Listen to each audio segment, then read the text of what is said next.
Nous fêtons aujourd'hui la Sainte Trinité.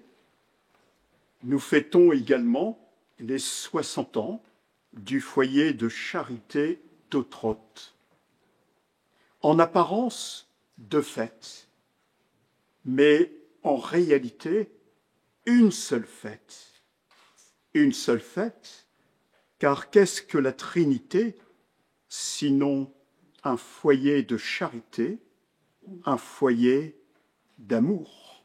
C'est par cette note spirituelle que Monseigneur Delannoy inaugure le 60e anniversaire du foyer de charité d'Ottrott, un lieu faisant partie des 60 foyers de charité répartis aujourd'hui à travers le monde, né de l'intuition de Marthe Robin dans les années 40. La visée des retraites des foyers de charité, c'est que les gens puissent vivre une vie chrétienne de gens ordinaires, de gens laïcs, de gens de profession dans les familles, avec une spiritualité quand même, parce qu'il ne s'agit plus de savoir répondre aux questions du catéchisme comme il y a plus de 60 ans, parce que les foyers vont fêter 80 ans. Et de les éveiller à une prière personnelle, de les éveiller au goût de la Bible, de les éveiller à... Il y a beaucoup de choses qui sont données, qui existent. Hein. On peut trouver si on veut se nourrir. Un foyer de charité, il accueille des personnes qui cherchent Dieu pour les renvoyer à leur vie avec le désir de les renforcer dans leur capacité à choisir et à décider leur vie. C'est ça le but d'un foyer de charité. Chaque foyer est animé par une communauté de chrétiens engagés ou bénévoles pour faire vivre ce lieu d'accueil. La communauté, elle est là au service pour que les personnes aient toute disponibilité pour être présents à la retraite. C'est une communauté de baptisés qui sont des laïcs, c'est-à-dire ce ne sont pas des religieuses, ce ne sont pas des personnes consacrées au sens où on le dit habituellement. C'est une communauté de baptisés qui choisit la vie commune, non pas pour la vie commune, mais pour que cette vie commune accueille des retraitants qui veulent chercher Dieu. Au fil de ces 60 années d'existence, le foyer de charité d'Ottrott a vu se succéder des milliers de retraitants participant aux 14 retraites proposées chaque année. Un public dont le profil a bien évolué en lien avec l'évolution du temps et de l'Église. On voit apparaître, et ça nous intéresse beaucoup, des personnes plutôt de la tranche 27, 28 ans, 35 ans, qui soit disent j'ai besoin de redécouvrir, ou soit j'envisage peut-être un jour de me faire baptiser, je voudrais connaître. Parmi ces retraitants d'un jour, d'une semaine, l'expérience spirituelle vécue est tellement profonde qu'elle se transforme en engagement au service de la communauté. La première fois que je suis venue dans ce foyer de charité, c'était pour faire une retraite spirituelle. C'était en mai 2009. J'ai découvert ce foyer grâce à mon fils qui avait 6 ans ou 7 ans à l'époque, qui prenait des cours d'orgue. Et une des membres de la communauté était sa prof d'orgue.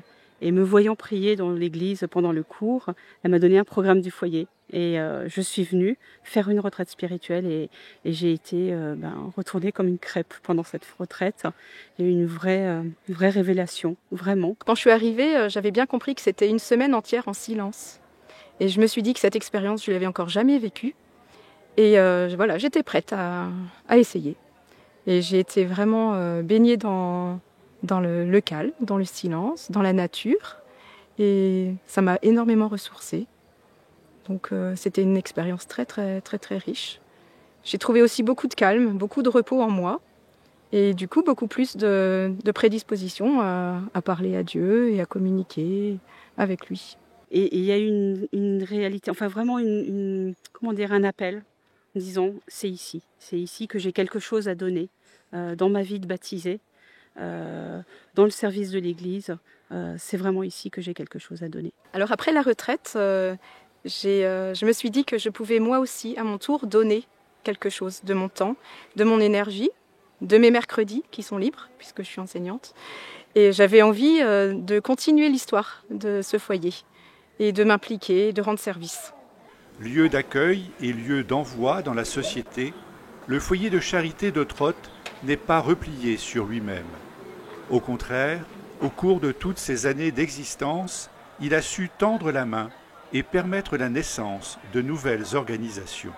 L'école de prière a démarré au Puy-en-Velay et ce sont des Alsaciens qui étaient en retraite là-bas qui l'ont amené en Alsace. Et pour pouvoir faire un camp, il fallait une association qui puisse chapeauter le camp. Et donc c'était en lien avec le foyer de charité. Ce sont des colonies de vacances en fait durant l'été pour les enfants et adolescents. Et à mon sens, je trouve qu'il y a un bel équilibre. Et donc le matin sont des temps de prière adaptés aux enfants. Donc la lecture de la parole, un enseignement, partage, temps de silence, temps de louange aussi. Et puis l'après-midi, des grands jeux comme dans des colos. Ils ont eu l'audace folle d'accueillir l'Arche qui organisait un grand rassemblement, qui voulait organiser un grand rassemblement européen dans un lieu symbolique de l'Europe. C'est pour ça que l'Arche s'était dirigée vers la région de Strasbourg. Elle a été accueillie ici dans le foyer. Donc ce foyer a accueilli à chaque fois plus de 1500 jeunes de toute l'Europe. Et c'est un des fruits du foyer de charité d'avoir porté, d'avoir été le berceau, d'avoir accueilli ces jeunes d'Europe et d'avoir ensuite accompagné notre petit groupe jusqu'à la naissance de l'Arche à Strasbourg, qui est ouvert depuis 7 ans, accueille 18 personnes avec un handicap, beaucoup d'autres gens,